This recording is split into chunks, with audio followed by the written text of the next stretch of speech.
So what we're going to talk about today before we get to the cool technology with IDing and stuff is kind of child safety things. And this is for the parents and the kids.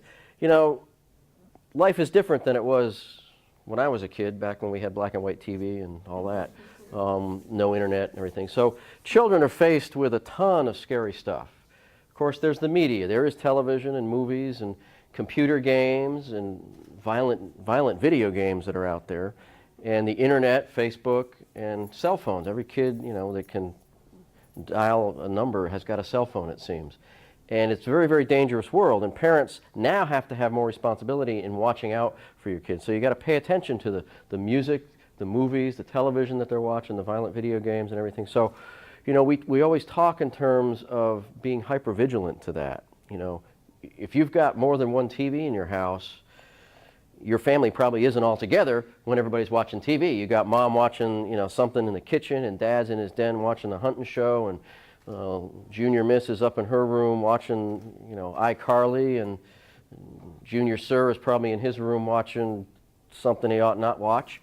And nobody knows what's going on, and so the family is scattered about the house, and that's just not a healthy thing. So I always encourage families just to get rid of all the TVs and have one sitting in the living room where you can all decide what you're going to watch together. That's learned negotiation, and you can tell, more specifically, you can tell what your kids are watching and what's influencing them, because there's lots of stuff out there.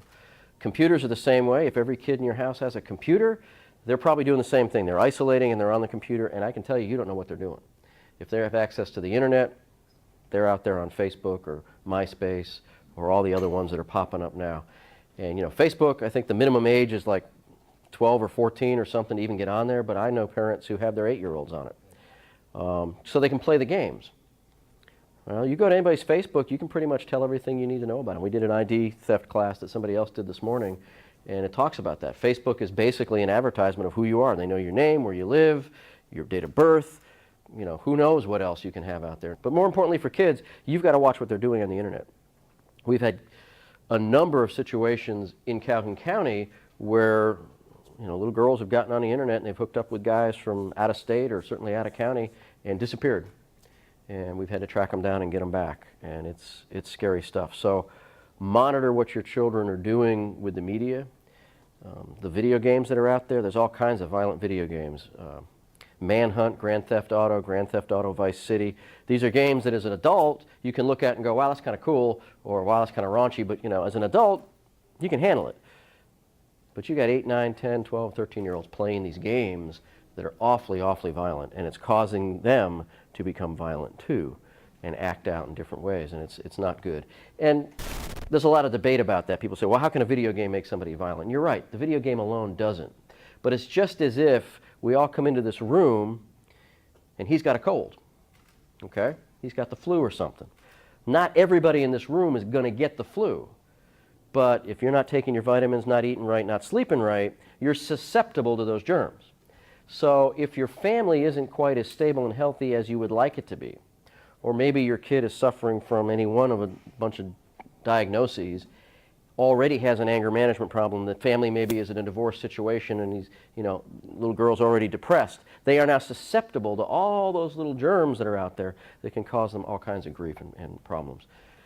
Some of the other things out there besides where to go, the mall, fun place to go shop, great place to take kids to eat and go to the movies. Please don't bring your child down there and dump them off and let the mall be a babysitter. One, the mall doesn't want to do that, okay? They don't want that. Two, most of the adults that are going shopping there on a Friday and Saturday night don't want 15 million kids running around unattended, yelling and screaming, throwing hats and towels all around the, you know, they don't want that. So please go with your child to the mall. The other thing to understand is that there's drugs being traded at the mall, there's gangs running around at the mall. You need to be spot checking your children. You should know where your child goes. Up until the time they leave your house and are adults, you should know everything about them. Where they're going, who they're going with, when they're going to be back, what places they're going in between, and you should spot check that stuff. If they say they're going to be at McDonald's having a hamburger at 6 o'clock and then at 7 they're going to a movie at the mall, you should be at McDonald's at 6:05 to make sure they're there. And you should be at the mall watching them walk into the movie theater at 7 o'clock until they've earned a certain level of trust that you know they're going to be doing that. So the more active supervision we have, the safer our kids are going to be. Cigarettes and alcohol are considered the gateway kind of drugs, which lead you into marijuana and crack cocaine and all that other stuff. Pills, prescription pills are all over the place. Everybody's got prescription medication. And what kids are doing is they're stealing your meds and they're taking them to school and selling them or taking them. Lock up your prescription medication so that your kids can't get to it. Keep a count on them so that you know when it's missing. And then have a conversation with your child in case they're using it. So prescription drugs are bad. They've got these legal drugs that are out there now. Spice, the legalized THC. What's happening in the drug business world is they've figured out how to chemically reproduce, THC being the active ingredient in marijuana that makes you high. They've figured out how to chemically reproduce that. It's not THC, it's something similar. It gives you the same effect, but it's a formula. Well, the formula is not illegal, so therefore they can make this stuff and sell it. They've now created these iris scanning devices, and we use this at the sheriff's office for registered sex offenders. You know, if you're a sex offender, you have to come in and register every so often so we know where you live, and we got to take your picture, and we take your fingerprints, and now we do the iris scan. So basically you stick your head against this thing and it scans and digitizes whatever it does in your iris, and we store it in a database, and that database is available nationally. But now they've created the software, which wasn't a far stretch, where we can scan a child's iris. And we load all that same information, fingerprints, iris, all of the personal data, into a database. And that database is available nationally. And it's all secured for law enforcement. It's not like we're selling it to the bank or anything, but it's out there as a national database. So if your child turns up missing, they're already registered. If they've already gone through this, they're already registered in a national database. If they show up in Las Vegas and the police bring them in and scan them through the iris thing, then poof, you'll get a match and we'll know who the kid is.